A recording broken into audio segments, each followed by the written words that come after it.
Welcome, listeners, to Real Wisdom with NK, the Midwest Film Festival's podcast exploring the journeys, insights, and lessons from filmmakers and creatives across the Midwest. Today's focus, the crucial role of sound design and scoring in filmmaking, how music and sound directly impact an audience's experience and emotions. Do you wish there was a financial institution who understood your creative journey and catered to your unique needs as an artist? Well, look no further. Actors Federal Credit Union was created for the creative community, offering real support, reliable products and services, and banking with empathy. With lower loan rates, higher deposit rates, less fees, and nationwide ATM access, Actors FCU has your back every step of your journey. They've been serving the creative community for over 60 years and are here for you. Visit www.actorsfcu.com to learn more. Ooh-wee, my love for this human being is aggressive, and I'm okay shouting that from the mountaintop. We sat down for an incredible class session with none other than Cory Coken from NoiseFloor, and sharing space with him to talk about the art of sound and scoring, just like sharing space with him when you're working with him, was just beautiful and enriching and really got us present to how much of a co-creation sound and score really is. And it's not something that you want to say for the end. You want to be thinking about it at the beginning of your process. Cory Coken has over 34 years of experience and 300 plus credits in sound for film, TV, advertising, and video games. He began his career on major projects like Batman Forever and Apollo 13, then transitioned to creating audio for top brands such as Disney and Coca-Cola. Cory also worked on video games like Star Wars, The Old Republic, and Injustice, Gods Among Us. In 2005, he founded NoiseFloor, which has grown from a small operation into a 15-room studio in Chicago, serving clients like Destiny, Pearl Jam, and Toyota. Today, I'm sitting down with Cory, my favorite, owner of NoiseFloor, and just an all-around incredible human. How you feeling, Cory? I feel fantastic. Do you? I do. Yeah.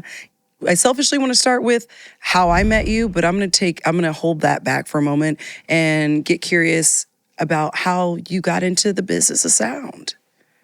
Nepotism, one. Okay. We can start there. My dad was a mixer before. So cool. I grew up in a studio. I grew up in this world, strange world that it was then and how it's changed. But yeah, I grew up in it and didn't go to school for it until later in my life. But I didn't want to follow in my father's footsteps, nor did he want me to follow in his. Mm-hmm. And went off to do something else, and then came home, got a summer job working at a studio because that's what my network knew. I ironically fell in love with it and changed my life in the whole course of everything I was doing, and wound up where I am now, crazily as that is. What was something else that you went to do for a little bit? So I originally was going to school to study marine architecture. So I was going to design boats. Oh, that's so cool. Yeah, there's a lot of math, and I'm not so good at buoyancy compensation ratios, and yeah, it was not for me. Do you still have like a love for boats, though? I do. I still love sailing. Do you have a boat? I don't. You don't? I don't, yeah. You sail. That's hardcore. Yeah, that was my favorite. The first festival that my film was ever in was at Martha's Vineyard, and they took us on a sailboat, which I was like, oh, okay, I'll go sailing. But then they made us pull the rope and do something. I was like, I didn't come here for that part of it. It's like, it just came to look cute. This is like an actual job. It's a thing. Work. It's work. But you enjoy it. I do. I thoroughly love it. Yeah. Yeah. So you dabbled in boats, and then we're like, maybe not so much, and came back to this. Growing up around it at the time, did it seem weird, or was it just because you grew up around it, it was just normal? It was normal. I mean, I think that's the weird part. I mean, it was normal to have John Hughes at my dinner table. It was normal to have this strange, bizarre world. It just seemed normal. We had Christmas dinners, we had Thanksgiving dinners, and we just always had an eclectic crew. My dad was a very eclectic man, very weird, and it was just always a really interesting place to be. But I didn't know what they weren't different to me. They were just people at my house when I was young. And then when I got into the business, of course, that started to change the perspective. And I started to realize, oh, wait a minute, this is crazy. This is bizarre. Your friends would tell you that it's crazy, but you didn't see it that way. I didn't. Because it was just normal. It was just another Monday night. It was another Monday night. I mean, I'm a divorced baby, so my mom lived a very suburban life, none of that. My dad lived a very city life, all of that. And, you know, it was like, yeah, during the week, I just went to school, was a normal kid. And then on the weekends, it was like the world changed. And you grew up in Chicago? Yeah. When I was with my dad, I was in Chicago. Yeah, literally a block away from where we are here. So. Wow. And then what suburb was your mom in? Elgin. In Elgin, okay. Oh, that makes so much sense for how you show up in the world. Like you telling just a little bit about your story. So how I met you was when I got to post with my first short film, and Natasha Parker was like, go see Cory at NoiseFloor. And literally the way I described making my first short film, I was like, it's like climbing uphill in quicksand with a broken vagina bone. Like, that's how I felt. Yep. It was just so arduous to me. And it was a beautiful process because I learned so much, but I feel like sound mistake that could be made, we made, and we had to do ADR and just had to clean up a lot. And I just didn't really know what I didn't know. But what I do know is how, when I showed up in that space at NoiseFloor at your old location, was one, it felt, because this wasn't the world I grew up in, right? Like it felt very big and scary. Like even walking into the building from the outside, and I was like, what am I getting into? And I go into this big, scary studio. And then I met you, and everything just felt so grounded and safe and human. And you sharing a little bit about how you grew up, it gets me really present too. Because you're around an eclectic group of people, it was just normal to you for people to be people. Yeah. And you relate to everybody as so. Yeah, well, I hope so. Yeah, and everybody, and I would say even the discernment around the people that you hire and bring into the space. 'Cause I feel like I don't experience that just with you. I experience that with your co-owner, Brian. I experience that with everybody. Devin, who does the music. Like, everybody's just so lovely. Well, don't you want to be around people you like? You do. You do want to be around people you like. Yeah. So getting a little deeper into it, for independent filmmakers that are working on limited budgets, that are like I was, and I think more than anything, walking into the space, I was like, this just looks like I can't afford this. Because if y'all have not been to NoiseFloor, baby, let me tell you, and for members of the Midwest Film Festival, you might just be having a private event here. Yeah. Yeah, a little something. Saying. Also, Midwest filmmakers, they get a discount. You get a discount because you're a member. Just saying. So for those that are like freaked out about like getting their work as an independent filmmaker through the sound process, what do you say to them? That's a very big question. Because it's a crucial investment that people, I think, often think they can skirt around, and it so deeply impacts the film. Yeah, for sure. First of all, don't be scared. We've seen it all at this point. It's, there isn't a question, there isn't a fear, there isn't a thing that we haven't experienced. I've been making film for way too long. And I think it's really exciting when a filmmaker just comes in and says, I don't really know what I'm doing. And I think that immediately tells me who they are and what we can do to help them. It's better to know that, or somebody coming in is trying to fake it or trying to push their way through it or do those kind of things. It makes the process more difficult because I don't know your level of experience. I don't know what expectation to have. And that makes it harder for our team to kind of wrap around you. Do you need a really big hug? Do you need a little hug? Do you want no hug at all? And every filmmaker is different. So come in with the idea that you're just going to lay it all on the line. Here's where I'm at. Here's what's happening. I have no money, or I have $4, or I have money. I think all of them are important to have an understanding. And that, to me, that honesty and that upfrontness is critical. It starts the process really, really smooth, and it keeps it going. Because then we're more wrapped into each other. There's more of a relationship there. And when that relationship forms, then everybody will do more. You'll always do more for your friends than you won't somebody else. You'll always be more open and more present because your friend is here. And that's kind of how we've gone about it, is making every filmmaker a friend. That's comes from my dad. My dad believed a filmmaker isn't a one journey. It's a journey of their lifetime. Nobody starts out with $1 billion budget. They start out with a $10 budget, and then it's 100, and then it's 1,000, and then it's 10,000, and then by the time we're on our 5th or 6th film, we're doing great. And the point is now we have this relationship. I know where you're at. I know where you've come from. I know what color palette you want to play in. I know what sound palette you want to play in. And the relationships just get better. And that's why you consistently see directors and filmmakers work with the same crews and work with the same people, because you bring people in that you love and you want to be around them and you can just trust them to do their thing. And I think that's a really good thing. And getting rid of the ones that aren't is a really good thing as well. But also making sure that you're open to allowing someone new in the door. And I think when it comes to our business, it's allowing that someone new in the door. Like, we work with tons of filmmakers. I mean, I have people that I've worked with for, not going to say, I've had people that I've worked with for decades. And I've loved watching and being along on their journey. But at the same time, getting that new filmmaker in that is scared and is like, I can't afford NoiseFloor, or I can't afford to come work with Cory. That's just not true. You can. You just have to be willing to send me an email or call me up or connect with me and say, hey, here's where I'm at. What can we do? And we'll find a way to help you. That's so beautiful. And what I really hear underneath all that is like, lead with authenticity so that you can create a pathway to get the help that you need, right? Yeah. And if you don't ask, you do, like what closed mouths don't get fed, right? Yeah. People can't meet you where you are if you're not being authentic about where that actually is. And I think we work in a business where, and unfortunately, where there are a lot of times where people can get burned and not be able to trust. And so it becomes difficult, especially when you're holding your project that's so tight, your baby, to learn to trust people. And the thing that I have learned over time is that, it first comes with trusting yourself, right? And when you learn to trust yourself, you then are able to move through a filter of discernment where you put the right people around you because you learn to trust your discernment.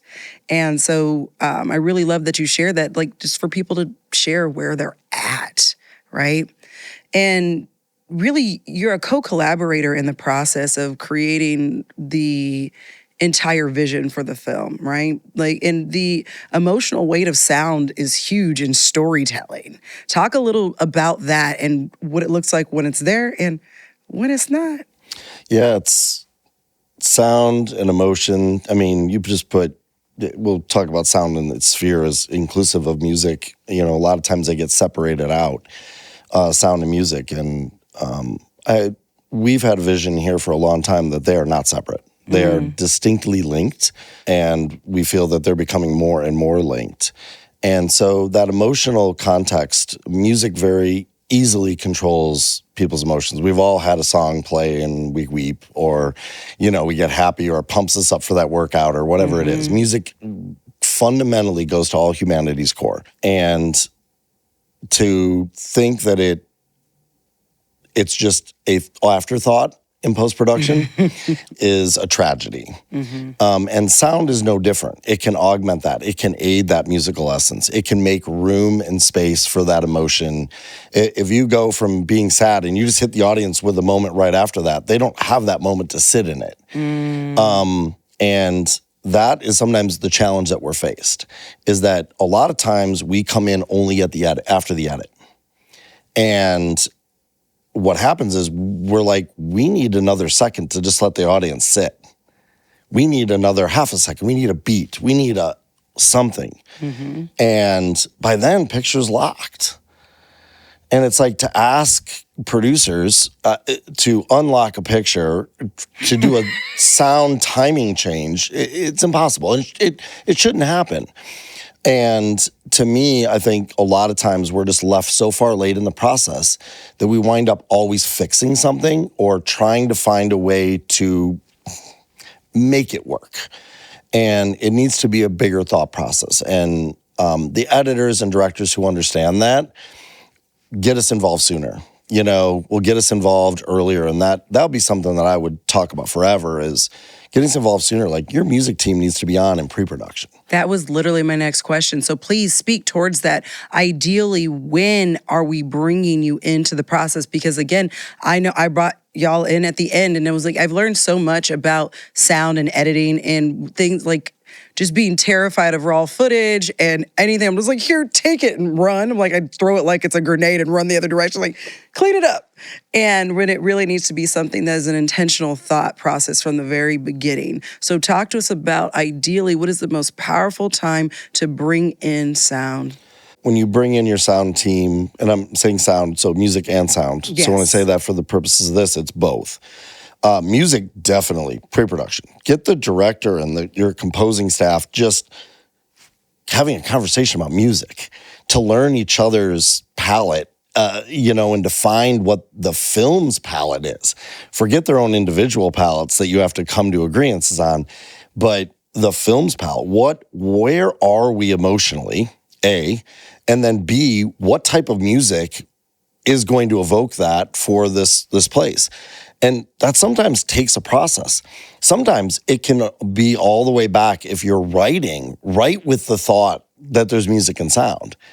Like, how much time does someone need to just laugh? Mm-hmm. Comedies, when they're edited, they spend so much time making sure they're getting the timing right. Mm-hmm. Why is that same idea of timing not being used in all film? Why is it should always be this idea that audience needs time. We need to control the audience. That's our job. If the audience is talking, having a conversation, they're not watching our film. They're not taking the story in. Hundreds of movies have been made with horrible stories, and they get made. Our job is not to make a story. Our job is to control an audience. Now, how we do that is with all the tools that we have. And sound and music are just two of those tools. Words, all of those things are part of that control of the audience. Can you define that a little more when you say control the audience? What does that look like? When you want them to cry, you want them to cry. You don't want them to laugh. You want them to come forward in their seat. You want to push them back in their seat. You want them to be scared when they should be scared. You want them to have all these emotions. And if you're not doing that, they're not involved in the story. And if they're not involved in the story, they're not going to care about the characters. And if they don't care about the characters, now the story goes out the window. And all of a sudden, they're walking out of the movie theater and they're just going, ugh. And the person going into the movie theater is hearing, and that'll destroy a film's reputation faster than anything under the sun. That's so good. And it's that idea that they control them. And sometimes you can't control every audience member the same way because no two humans are built the same way. But there are generalisms. There are things that we can put in place that says this will scare 92% of the people in the theater if we do this. And I think so that control and doing that, and people will come out, if you controlled them, they'll come out and they'll know your story. They'll hopefully love a character, if not all of the characters. And they're going to be singing your praises. And that's how you're going to get the bigger budget for the next film. That's really it, because I'm like, your budget is whatever your budget is. But if you skimp on the quality of it, like sound, for instance, like I was taught from the very beginning, like you do not skimp on sound. Like it has to be done. Like it is part of the story, just like the main character, right? So when that happens and people love the films, like then people want to invest in you more so that you can continue to make good work. They're like, oh, even if, there's other things that weren't so great about it, when you overall, like the basic tenets of a good film are there, I think it really gives people the buy-in that, okay, this person has a vision. Yes. Wherever they are in their process, whether it's $10 or 10 million, right? Mm-hmm. So what are some examples and lessons you can give of how successful projects use sound and score to really transform the impact of a story? Ooh, boy. I know. You've been doing this a long time. I'm sure you have lots. I think the places I've felt I've had the most impact, I've done everything from the biggest Hollywoods to the smallest indies. I always feel that the tracks that I've built that are those earlier transformative films for a filmmaker have been the greatest. When you get to Hollywood big, right, you're a small piece of that pie. Everybody is, right? It takes 1 million people to actually make something that big. Mm-hmm. And you're feeling that you're transforming it. It didn't to me anyway. It didn't feel like I was transforming it, which is why I came home and left Hollywood and came back here. I wanted to feel that what I was doing was truly changing someone's film. And I don't know that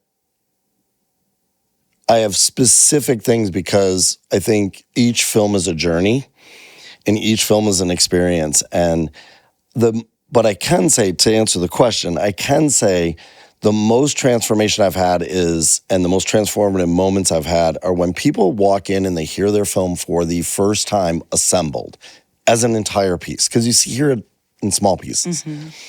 And they literally just sit there and like, I didn't expect that. To that moment, I've done my job. Because they now are thrilled. They're at a place where they're happy. Now, of course, are there changes? Heck yeah. Let's change. But I think that transformation and that idea of transforming is that I was able to grab someone's vision, turn it into something they didn't expect, and then add some zhuzh on top to make it even more. And then send that out into the world and have the audience enjoy it, because they don't know what it sounded like before. If we could play movies with befores and afters, like that, right? Come on, an audience has no idea. Like sometimes they see a scene and they're like, "That was wonderful." It could have been the hardest scene we all did. It could have been the hardest lighting. It could have been the hardest location sound. It could have been the hardest stuff we ever did. And to them, it just seemed like, "Oh, that was great. That was wonderful." And you're like, yeah, that was awful. That was like, hardest thing I've ever done. Yeah. I'm telling you, it's the uphill battle in the quicksand with the broken bone. I'm telling you. It's crazy to think. But yeah, so I think those moments, those transformative moments are when they can actually see their vision, and it's amazing in that sense. I have a couple of questions around that. One is like really walking through the process of collaborating with directors, and what are some of the best practices that directors can be thinking about to ensure that their music aligns with their vision. One thing I've already heard you say is like start from the top, like bringing that vision in from the very beginning, not waiting until the end. What else can you offer in that space for collaboration? Collaboration it's a two-way street. And I think sometimes people forget that. It takes me getting in your head and you getting in my head. And getting to a space, then we have this third party, which is the film. And we have to remember that's what's important here. Mm-hmm. Not how I necessarily particularly feel about this film, not necessarily how you feel about this film. It's the film itself. It has a life. We don't always get to work on what we want to work on. Right? We all have to do jobs. We all have to do our thing, right? But it's that idea that the film is the most important thing. So putting the film first. So, and what I mean by that is, who is the best composer, sound designer, supervising sound editor, post-supervisor, editor, whoever the heck you're hiring? Who is the best person for this film? It might not be the same person for every film, or it might be, and that's okay. But I think really thinking that way as a director, like who is going to be the best composer for this film? I would, of course, would love it to be our staff and my people, of course. But sometimes that's not the right thing. And I would rather somebody tell me, hey, you're not the right team for this because this film needs something else. Totally cool with that. Like, I respect that. You're looking out for your film, and that's what's important. Even though you might have worked with me for 10 years, 15 years, 20 years, maybe I did your first film. That's not the importance here. The importance is getting the film to where the film needs to be. So get us involved early. Mm-hmm. Make sure that we're the right team for your film, or that whoever you're hiring is the right person for your film. And then allowing space for everybody's creativity, I think, is important. It's like, if you're just telling everybody what to do, it's your vision, so then you can do that. Like, there's nothing any of us can't learn or do. And sound is not some magical thing that no one else can do. There's tons of great sound people, especially in this town. There's amazing sound people in this town. And allowing people, give me a vision. Let me see your vision board, whatever it is. I love when I get to see the color palette of a film. They forget to show the sound crew the color palette. And we work with the whole film with no color correction. We have no idea that, what we're seeing as purples are going to be a deeper hue of that, or the grass is going to be greener. Or the sky, we're going to get rid of the gray sky. It's going to be blue. Okay, well, I just painted with a gray palette, and now it's a blue sky. That's so good. That is, oh my gosh. So the idea that you're thinking of us all the way through the process, and then allowing us to explore that with you and enjoy that vision board and be able to say, oh, so that scene is okay. We have no VFX. We've never seen a single VFX concept. And to not have that explained to us, and then we're out designing sound. I have a great story. We're working with a wireframe model on a video game we were working on. We were working on a wireframe model, and the wireframe looked like a giant lobster.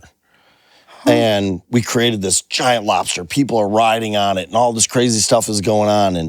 And in the end, we're in the final QC, like days before the game's being released, and it's a crab.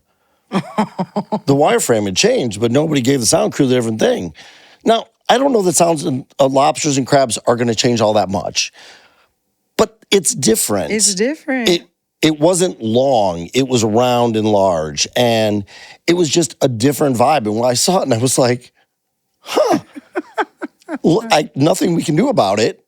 But at the same time, fortunately, the sound was generic enough that it really did work, and it was okay. Now, would my creativity have changed? Probably. Yeah, probably. So I think making sure that everybody's involved, and that's having a great post supervisor. Mm-hmm. You know, that's having a post supervisor that is on top of their game and being able to look at it and say, oh, we just changed this whole creature. Sound hasn't seen that. We should probably mention it to him, at least mention it to him, that, hey, the lobster's now a crab.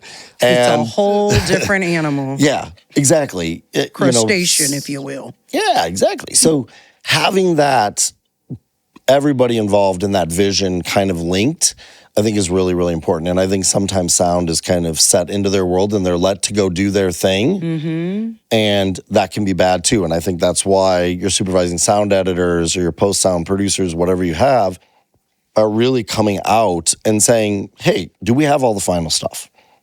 This is so good. What I hear underneath all of this share is, one, moving at the speed of trust, right? Because collaboration comes and trust allows that collaboration to really expand, because then you're not trying to micromanage a thing like this. I want this, and this. Or like, I know you're going to do this. And, and again, you move at the speed of trust. So it takes a little bit of time. And I think that, like you said, in choosing the right team and making sure that you feel aligned, like the director feels aligned with whoever's going to be handling their post and their sound and all of these things.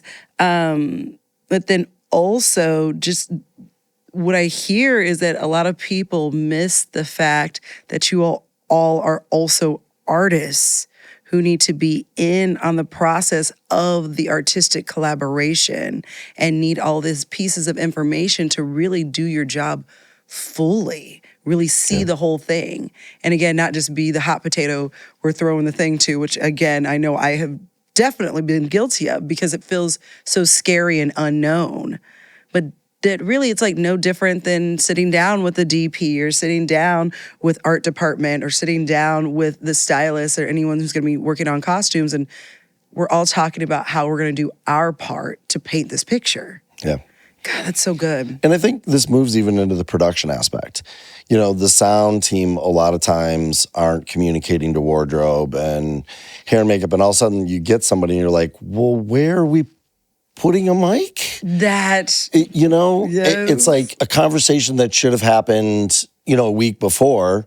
The wardrobe could have easily put a place for us to hide that or sewn something in so that it would be there. There's always a solve, but there's not a solve when you're in that moment. So thinking it through and making sure that production sound team and wardrobe is talking. I mean, I have a great story. We had a character that had all these bangles on her wrist, and it looked beautiful. It was gorgeous. I mean, they were just shining. They were every color under the sun. And it was just a sit-down dinner conversation. And they were just hitting the plate, and they were moving, they're rattling the entire time, the entire scene. And she talked with her hands up here all the time, and it was like right where the mic was. We spent days removing the bangles so that we could hear the dialogue and not be like, oh my gosh, my head sounds like it's inside of a bunch of jingle bells. Oh my goodness. And then to go back in and have a Foley team put the bangles back in so that we could control them because they're not in the dialogue now. So now we can actually control the volume of them and make them this character and make them part of her character still and who she was. But it wasn't the thought process ahead of time. Now, how would we have fixed it? Don't know. We need to be there. Well, I think, maybe something on the insides of them so they didn't actually rattle, or maybe different choices of bangles. That conversation would have to have been had, but we never saw that. That was like a last minute throw on, and it was like, that was probably one of the most expensive moments in that film, was just fixing a wardrobe thing. Oh, the way you just teed up our interdepartmental conversation that we're going to be having about communication on set and being a freelancer and all. Oh, thank you for teeing that up. That's another episode if y'all haven't listened in yet, because you'll want to, because it makes such a huge impact. People don't realize, it's like, you don't need to be an expert at every department or know how sound runs or goes or how to do any of that.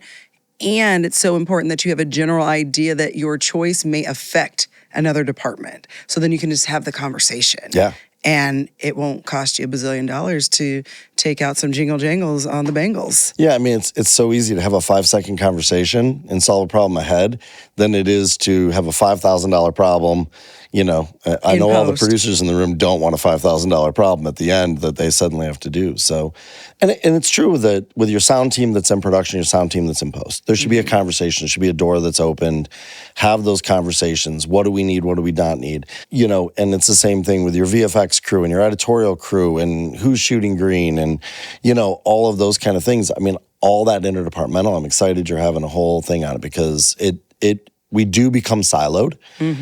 All of us do. I wish that we didn't, but it's just natural to become siloed.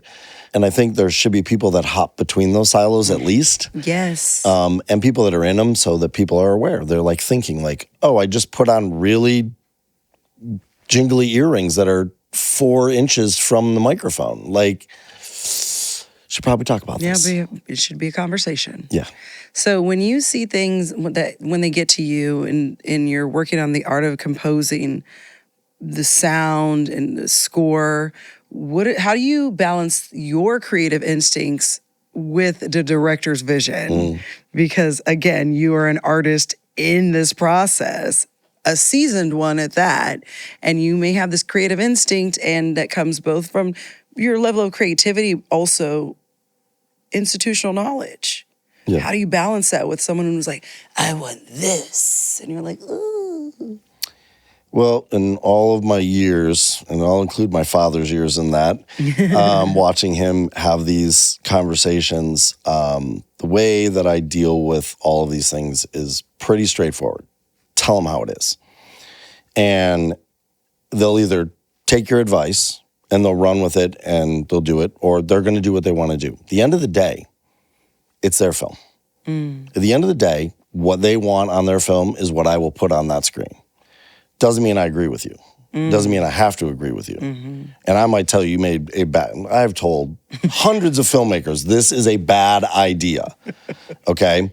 And I don't want the moment where they come back and go, you were right, Cory. That's not what I want. What I want is what's right for the film and what's right for the bottom line and what's right for all of it. I have to balance all of that.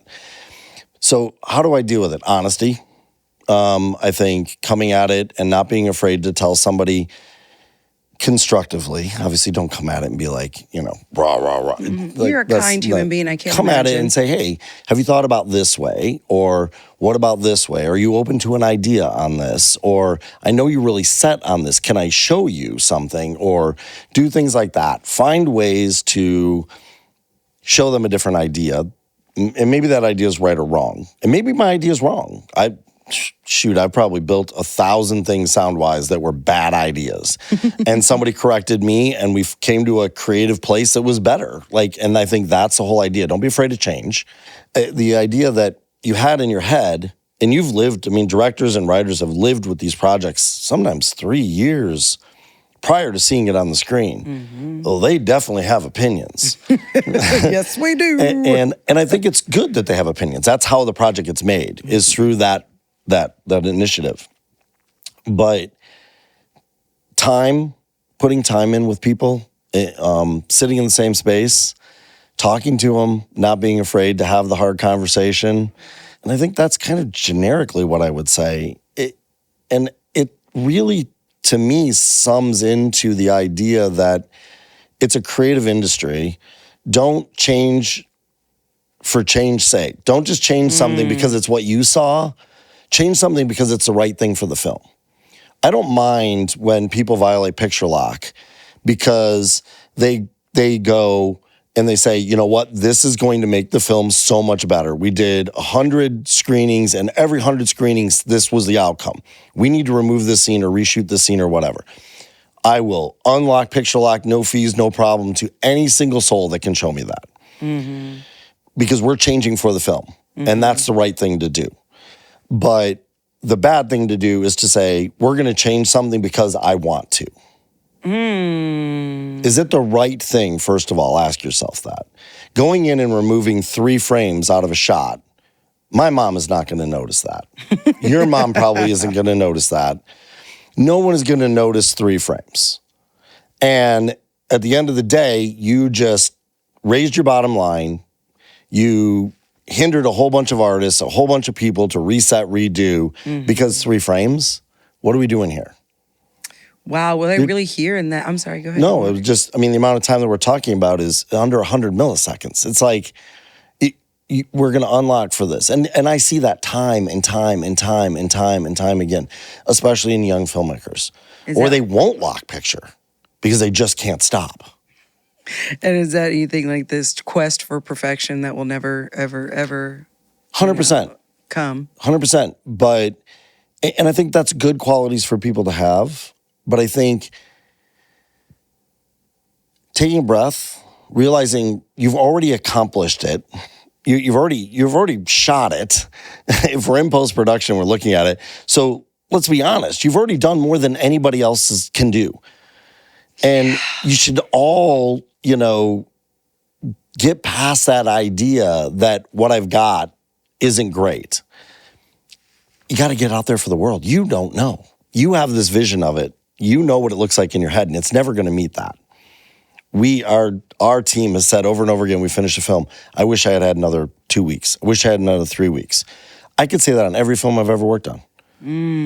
Just wanting to know when to put the brush down. Yeah. When are we no longer adding to the film and we're just changing the film? Ooh, that's so good, right? Because you could always change the film, but when, anything can change as many times as you wanted to, but is it really additive? Is it really something that's... Enhancing the story, enhancing the audience's experience. Once again, going back to that control. Is the 1,038th blade of grass green enough? When is it too much? When have we gone to the too far? Where just let the audience enjoy. The blade of grass isn't distracting from their experience. And if it is, let's get in there and fix it. But if it isn't, let's make the film. And I think sometimes people are just so close to it and you've been looking at it for so long. Yes. You're noticing something that genuinely nobody else is ever going to see, right? Correct. And you need somebody sometimes to just tell you that. Just stop. Basta, just stop. Yes. And not be afraid of the repercussions of that. And that's where I've gotten to in my later years in this career path is that I'm not so afraid, because if you stop working with me or you don't like me, then you didn't know me to start with. That part. There's nobody working with me that doesn't know what they're getting into when they work with Cory. 10 toes down, I got your back on that one. If you don't like Cory, I'm looking at you with a side eye. I'm just going to step. But see, to me, that's once again choosing the right people for your right role. It's true. Get into this process with the right people. And if someone's not the right person, get them out. And you know what? It's going to be better for them, and it's going to be better for you. So, final things. You've given some pieces of advice, like one, for filmmakers, get your sound design team in earlier, get them in pre-production, have that conversation early. Find the team that you really align with. And any final piece of advice you would give for filmmakers and working with the sound design team? I know. I mean... if you could just pull out one nugget that you think will move the needle, that'll add to a filmmaker's arsenal of being better when it comes to sound. Don't be afraid of finishing your film. Don't have fear of finishing. Don't worry about what the next project's going to be. Finish this film. Finish it. Put it out in the world. Maybe it's not your masterpiece. It's not your Mona Lisa. I'm sure he didn't think it was his Mona Lisa either when he made the Mona Lisa. Put it out into the world. Let that voice shine. Let it be what it is. And if it fails, it fails. Let's do the next one. It's not everything is going to be perfect every single time. Fail fast. fail fast. It's fine. Do it. Get it done. Figure out what went wrong in that one. Learn from it. Let's make the next one. You know, everybody's got families to feed. Let's keep going. We got to keep going. We don't get to sit around and just be all fluffy about it. But at the end of the day, learn from the mistakes. Don't be afraid to finish your film. Get it out into the world. Because if no one ever sees it, what's the point? What do we do this for? That's so good. Yeah, if it's sitting on your hard drive, it's not serving the world. No, in any way. Even if one person saw it, that one person didn't have that experience. That one person didn't relate. So stop worrying about all that stuff. Finish the film. It'll come into its own light. And maybe it'll come into its light in 30 years. You don't know when a film's going to cycle and become amazing. Maybe it just isn't its time. Maybe you're ahead, maybe you're behind, whatever it may be. Stop worrying about that. Make it. Finish it. Start it. Or finish it. Finish it. Do it. Cory, thank you so much for being so generous with your knowledge, with your space. Thank you for always being a supporter of Midwest Film Festival, always being a supporter of me, always being a supporter of Erica, and for Midwest filmmakers. Appreciate you. Thank you. All right, listeners, that's another episode of Real Wisdom with NK. Thank you for joining us. And if you're curious, have more questions, want to know how you can find out more about Midwest Film Festival, the podcast, and the incredible people that make it all happen, go to MidwestFilm.com. Make sure to become a member so that you can get access to Tea Time with me, sign up for our newsletter, and make sure you don't miss out on our monthly screenings. I know, you heard that right. The last Monday of every month, you can find us live at the Claudia Cassidy Theater located in the heart of Chicago at the Chicago Cultural Center. So we'll see you next time at Real Wisdom with NK and at a monthly screening. Now, if you want to hear us spill tea, stick around and head to MidwestFilm.com for our exclusive after-show content, Tea Time with NK, because the real talk happens after the episode. Let's be serious. So make sure you follow, subscribe, and share the show with someone who needs the scoop. Until next time, stay curious, stay bold, and as always, keep it real.